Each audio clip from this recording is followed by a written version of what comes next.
Malta, we don't say.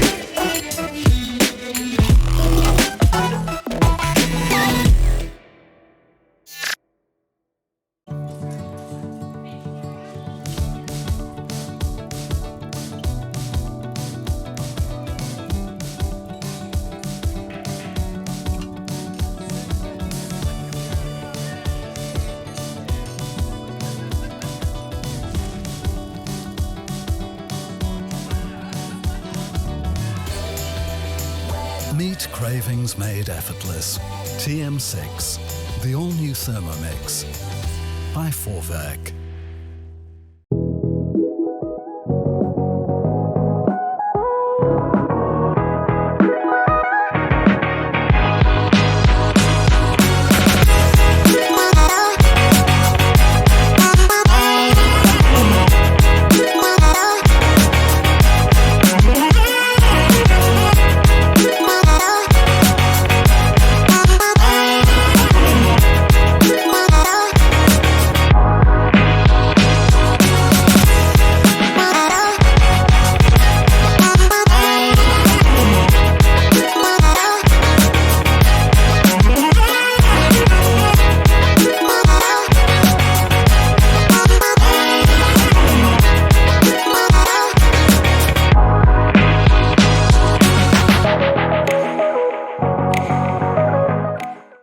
Xarabank jilqakom għall-ewwel darba.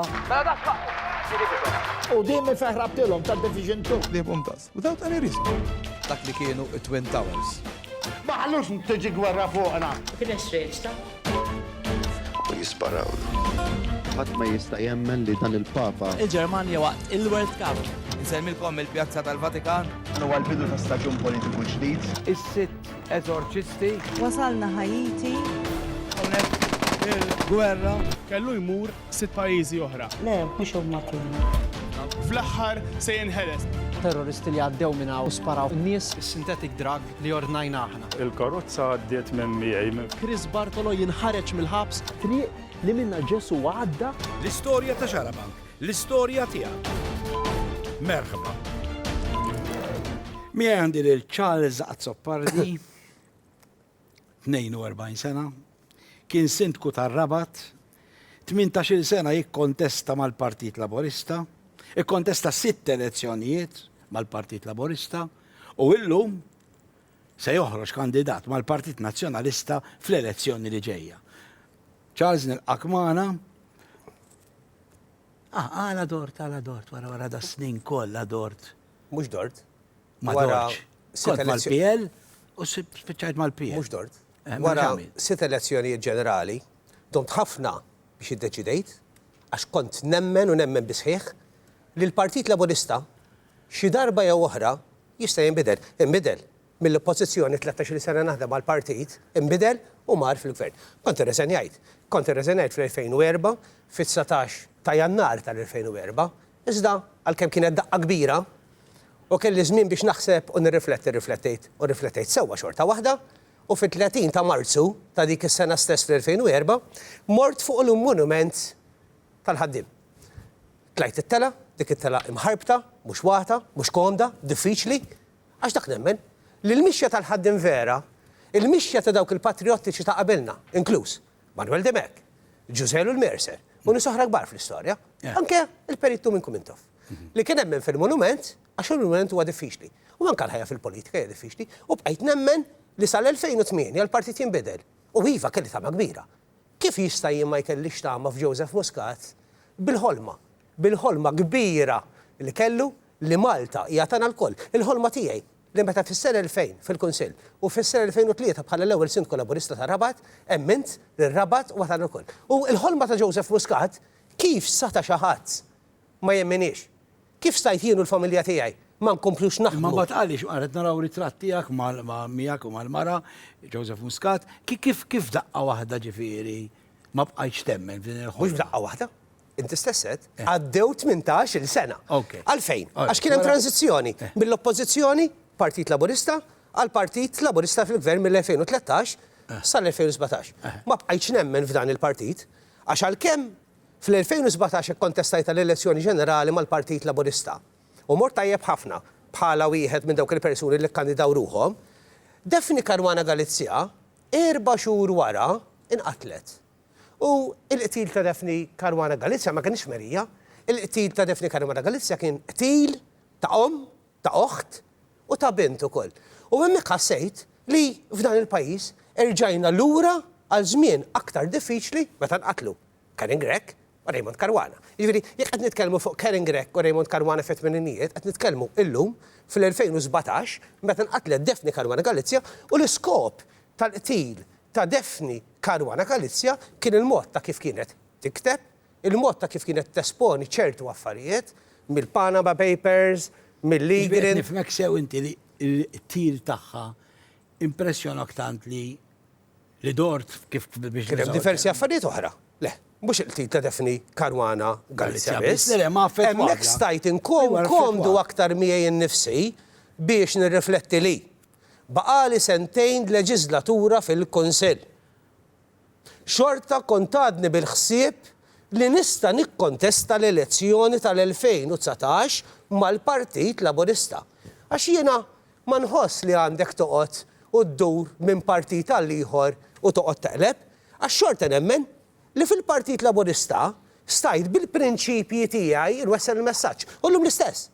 L-ewwel ħaġa li meta tkellimt ma' Bernard Grekkatlu trid twedni li iva nikkontesta, imma se nippakkja il-prinċipji tiegħi, se nagħlaq il-bagalja ċavetta ħanarmija biex nibqa' nemmen bisħieħ bis-sewwa kollha, fis-sewwa, fil-verità, fil-ħaddiem u fil-ġustizzja soċjali. Mhux il-Partit Laburista.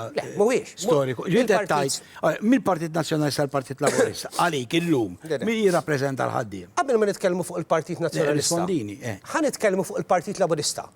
Għandek il-Partit Laburista u l-moviment tal-progressivi u moderati madux il-Partit Laburista, mhuwiex il-Partit Nazzjonalista, għax fiħdanu il-moviment Laburista llum ma nixtieqx insejħlu Partit Laburista, għandu fiħdanu nies li kienu fil-Partit Nazzjonalista. Iżda dawn għal xi ħaġa jew oħra ma għadux jistennew biex xi darba il-Partit Nazzjonalista li militaw fih fil-passat jarġa' jkun fil-gvern, ma nsejħilhomx opportunisti, insejħilhom nies li beżaw li kienu qegħdin igawdu u jissejrin jispiċċaw bil-ġuħ. Mhux ħansemmi nies niddejjaq noqgħod nirreferi għal persuni.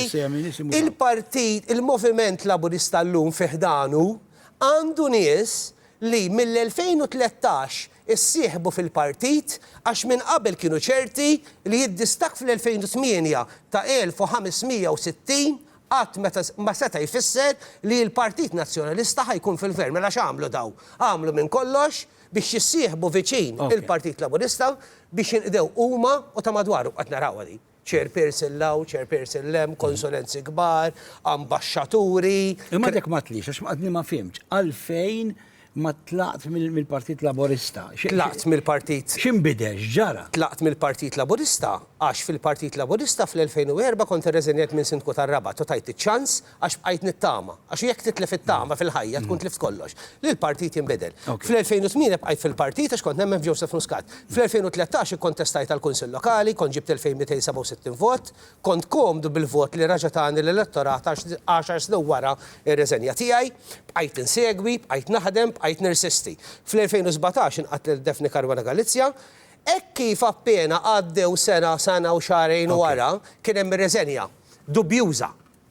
Ir-reżenja xi ħaġa Joseph Muscat minn Prim Ministru, ir-reżenja xi ħaġa Chris Cardona minn Ministru, ir-reżenja mill-Partit tkeċċa mill-Partit Laburista Konrad Mizzi. Hemm raġuni għalfejn tkeċċa mill-Partit Konrad Mizzi dawn żewġ deputati mexxejja tal-partit. Illum aktar u aktar nibqa' nsostni għalfejn kelli nitlaq mill-Partit Nazzjonalista Ministru mill-Partit Laburista, Ministru implikat fuq serrata bank, ġifieri dawn allegazzjonijiet imma huma allegazzjonijiet. Ma allegazzjonijiet li ma tistax tipprovhom. Ma tistax. Tista' tipprovhom il-qorti. Iwa tipprovhom kemm trid. Imma laqasu sewwa li tgħid ishom ġraw għax inti ma kellax tagħmel effett dik fuqek għaliex imma mbagħad ġraw affarijiet oħra. Kien hemm infetaħ kont il-Panama. Min jiftaħ kont il-Panama kien jaf x'sejjer jagħmel u xi ħaġa oħra li kidditni. U naħseb l-aktar deċiżjoni importanti li ġalitni niddeċiedi biex nikkontesta mal-Partit Nazzjonalista kienet dik dwar l-eks Ministru Giovanna De Bono. Din il-mara fl-2015 ir-raġel tagħha ittalla l-qorti fuq l-allegazzjonijiet. Ittalla l-qorti ftit tal-ġimgħat ilu sirna nafu li r-raġel tagħha ġie illiberat minn kull allegazzjoni li kemm kontrija. Din il-mara kisruha, din il-mara ma kellix iċ-ċans tikkontesta fl-2017 għall-elezzjoni ġenerali u minħabba l-ħsara li saret lil din il-mara, nemmen jien kien biskop il-Partit Laburista l-ewwel darba fl-elezzjoni tal-2017 irnexxielu italla 3 deputati nazzjonalisti fil-Parlament. Jiena nemmen li l-ħsara li saret fuq Defni, li saret fuq l-ex Ministru Giovanna De Bono kienet ippremeditata, studjata, b'mod malizzjuż biex issir ħsara iva lill-Partit Nazzjonalista u fl-aħħar mill-aħħar lilha personali.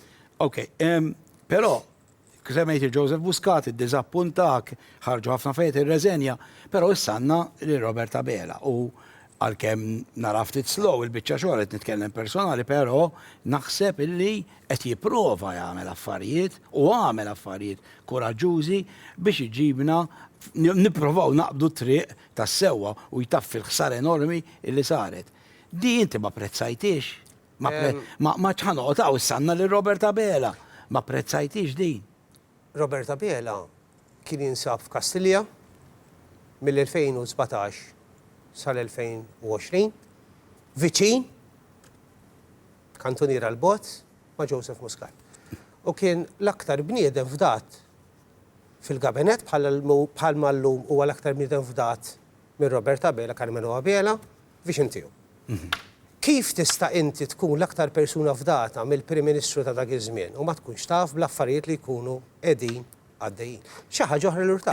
Ok, ma jista' jkun ukoll li dan Roberta Bela kellu dak il-missjoni xi jagħmel u ma nafx kien jgħidu. Imma llum u ma jgħidux qal u kienet jara li xi darba jista' jkun f'pożizzjoni li jbiddel. Imissa tibiddel. Inti laqstajtu ċans. Illum Roberta Bela mill-bidunet tiegħu qal jien għandi politika ta' kontinwità. U meta jkellek politika ta' kontinwità, jew ikellek kontinwità f'kollox, jew ma jkellekx kontinwità. Jekk naraw dan l-aħħar kif ħadmu l-istituzzjonijiet f'pajjiżna ħadmu.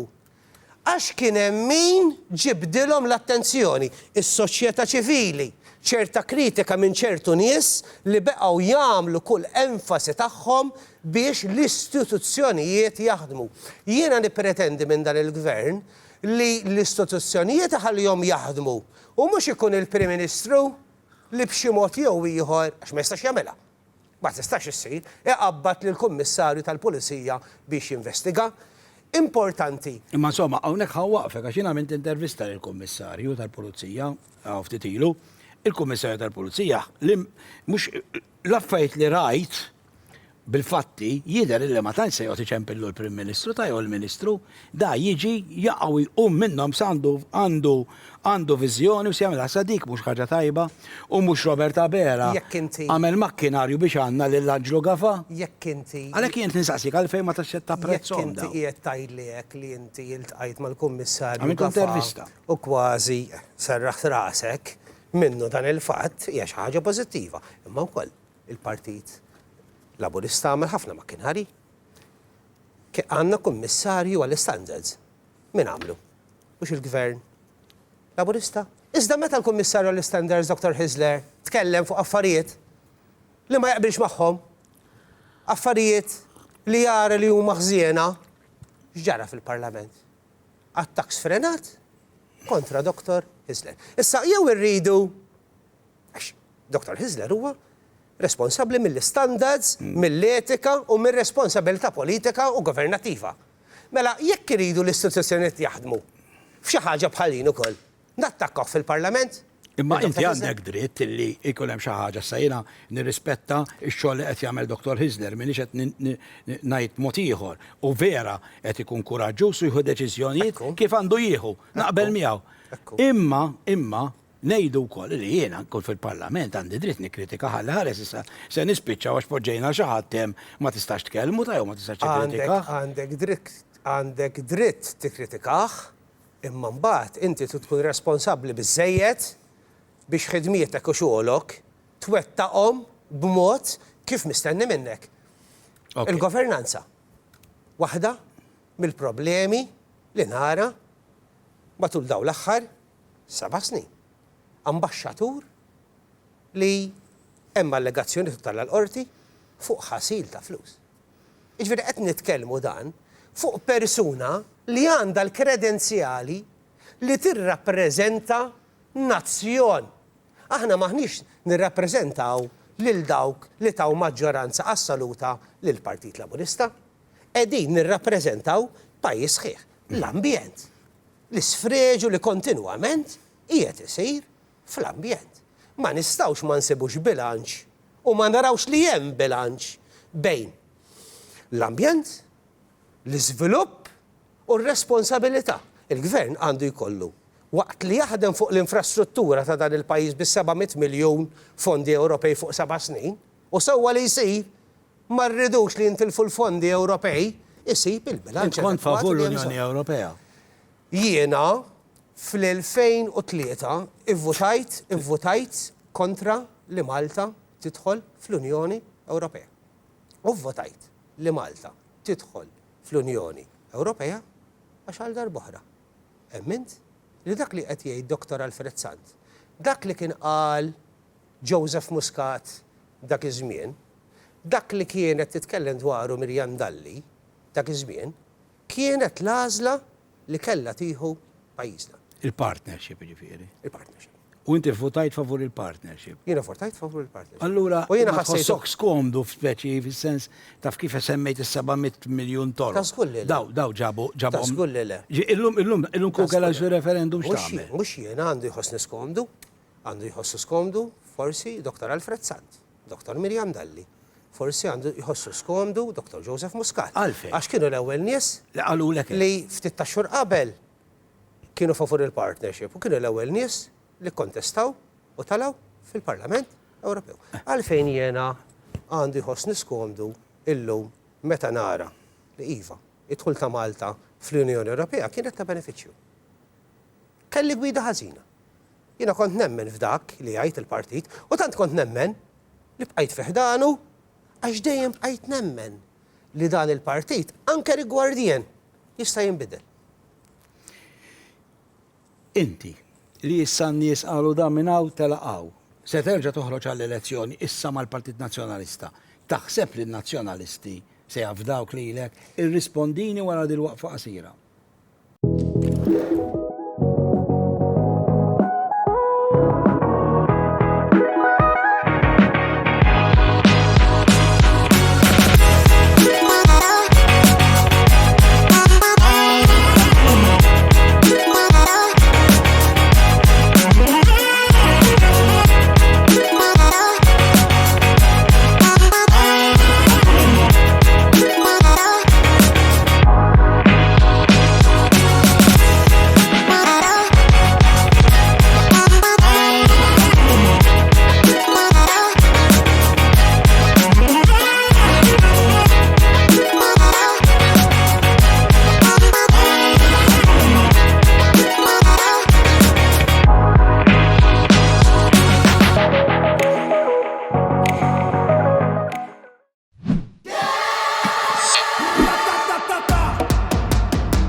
Welcome to the very first edition of Lovin' Daily. This is going to be an incredible expose of Malta's prison.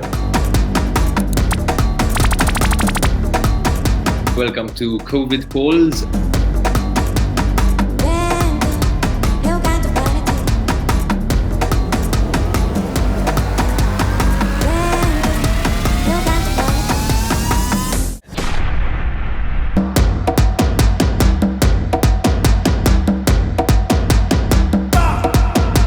Mil-1 sa 10, kemm taħseb li se tirbaħ? Naħseb illi 7 ħalli nkun kawt. Għaddaħħaq bro.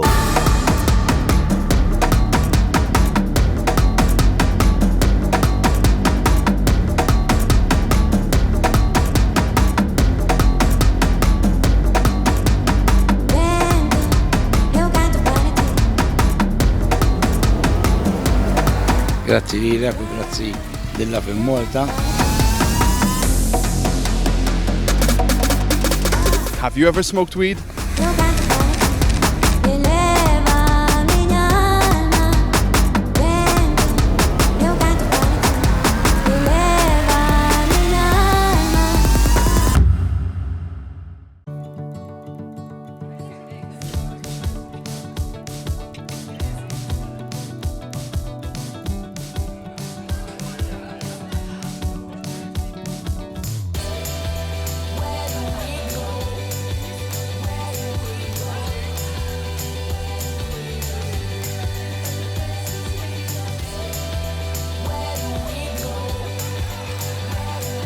Getting together made effortless.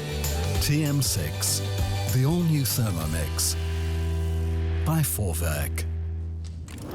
Mela qabel ma morna l-break, saqsejtek għatlek inti kont mal-Labor għal 18 sena u issa mort mal-Partit Nazzjonalista. Se toħroġ għall-elezzjoni bħala kandidat. Kif qed tippretendi li-nazzjonalisti jafdawk u jivvutawlek? Jew mhux qed taqta' qalbek fuq għall-biċċa. Fis-sena 2000 meta ħriġt l-ewwel darba għall-Kunsill, kont kunsillieru fl-2003. Meta kontestajt din darba fil-Kunsill u ġejt maħtur bħala sindku tar-Rabat, il-motto kien wieħed. Ir-Rabat tagħna l-kol kont ngħidlhom ir-Rabat ta' kulħadd.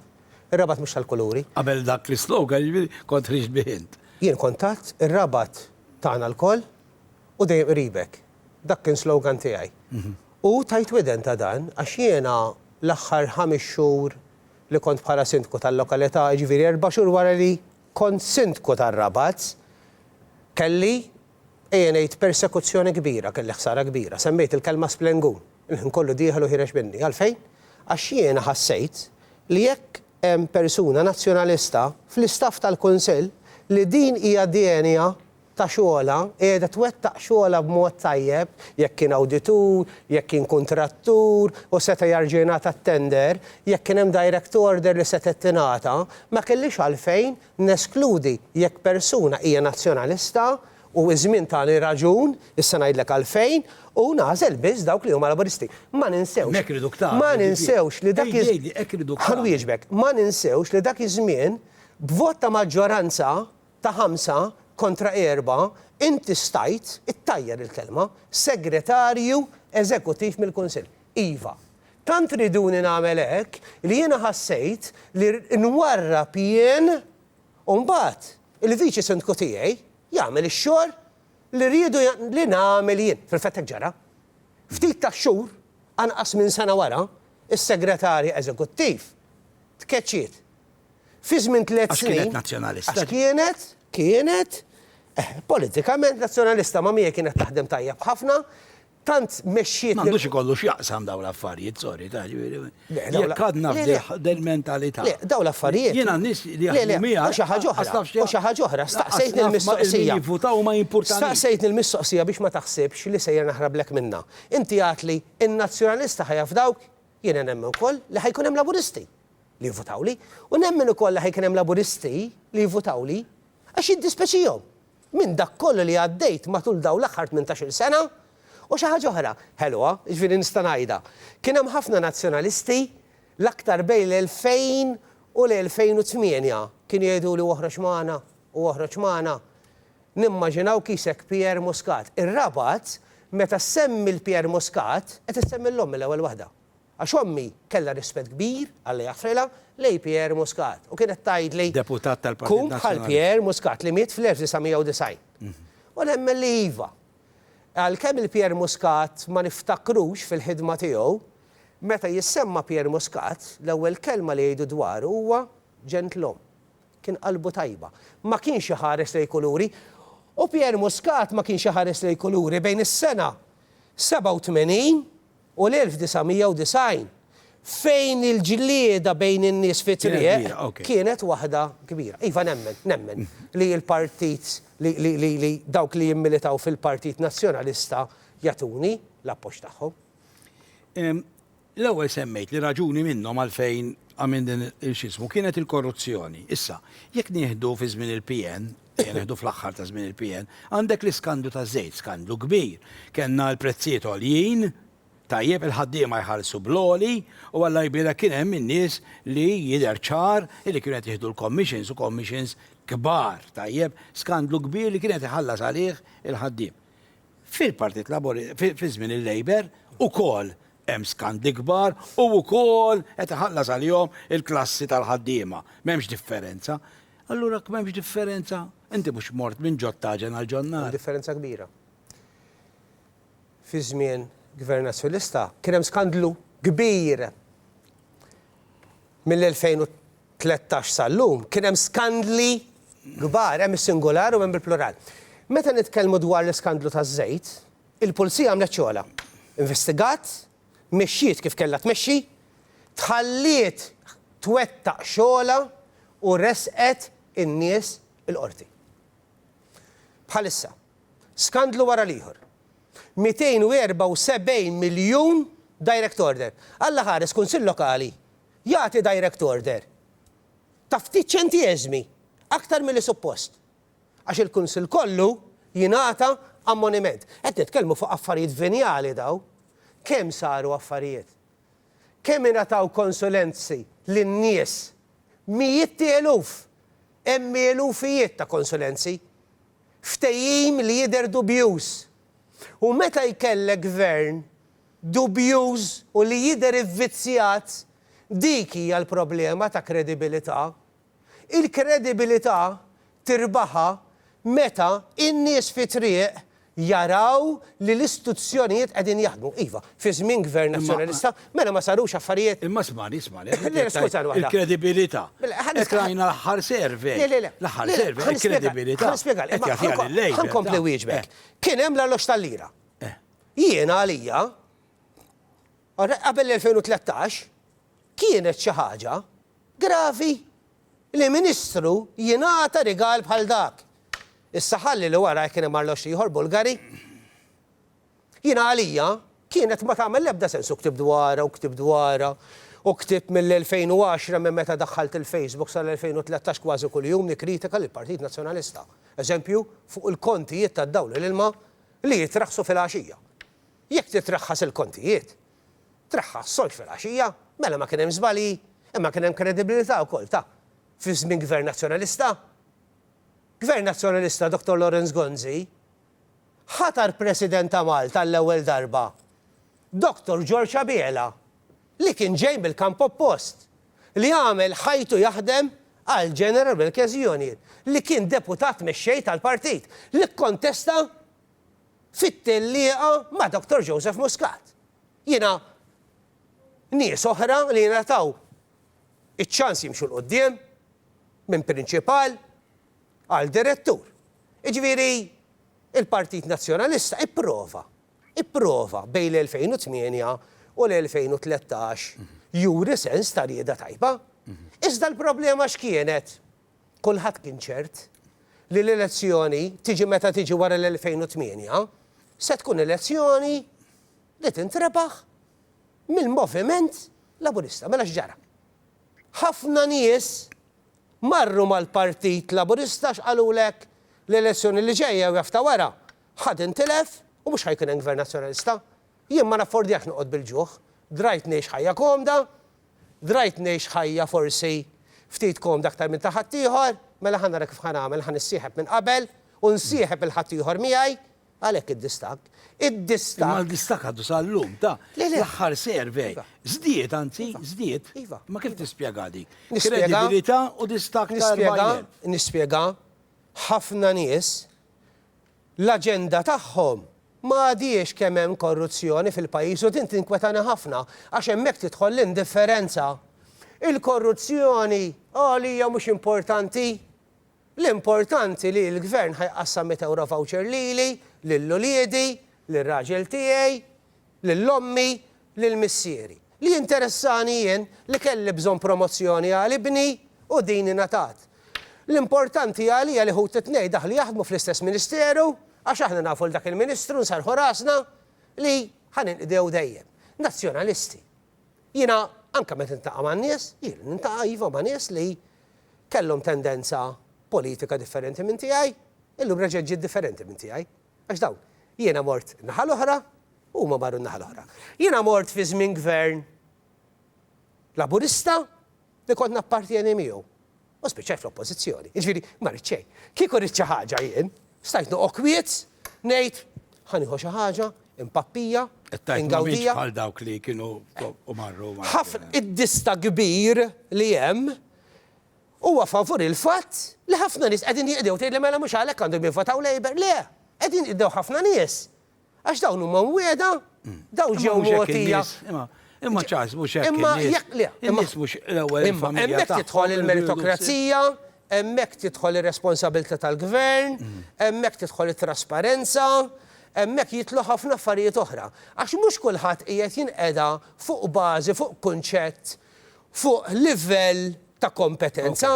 Aħna meta konna nduru fit-toroq fl-2013 u l-2017 konna ngħidu l-aqwa ambjent, irridu l-aqwa il-meritokrazija, irridu governanza tajba, eċetera, eċetera, eċetera.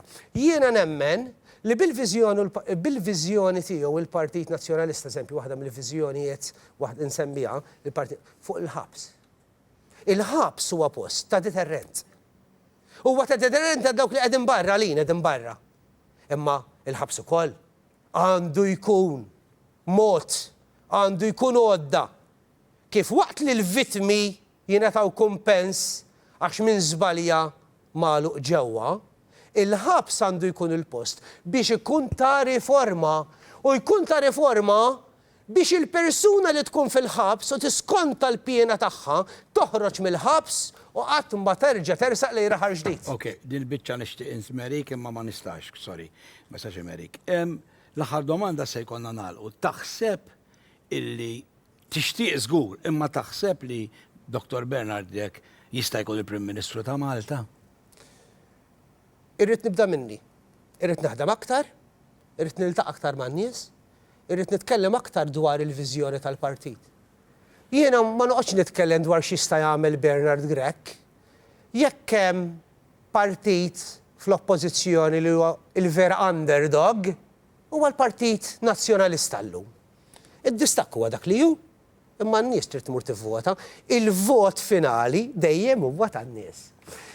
Ninkwieta iva, għal dak kollu li ġara, maltul daw l-aħħar 7 snin, donnu n-nies ma trix tifhem.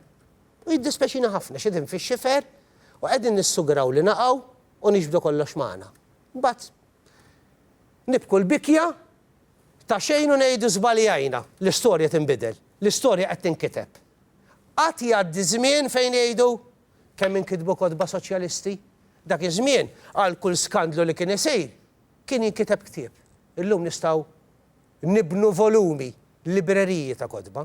Iva nemmen f'Bernard Grech, nemmen f'Bernard Grech. U tant nemmen f'Bernard Grech li nemmen li jista' jagħti l-opportunità għal darb'oħra li jkun hemm gvern nazzjonalista. Imma hija diffiċli. L-affarijiet ngħidhom kif huma. Charles, nirringrazzjak tal-li kont magħna u nawguralek. Nirringrazzjak tal-opportunità li tajtni. Żgur qatt ma kien ikelli din l-opportunità kieku kont għadni fih dan Partit Laburista xlili dejjem raw kif jagħmlu biex il-vuċi tiegħi jostruwa. Nirringrazzjak. U nirringrazzjak tal-ħidma tiegħek. Kont dejjem effettit matul iż-żmien u nemmen fik bid-determinazzjoni tiegħek u nista' ngħidilek illum bil-qalb tajba tiegħek għax nemmen li inti vera tħobb iż-żgħir u tħobb il-batut. Nirringrazzjak, grazzi ħafna u nawguralek, Charles.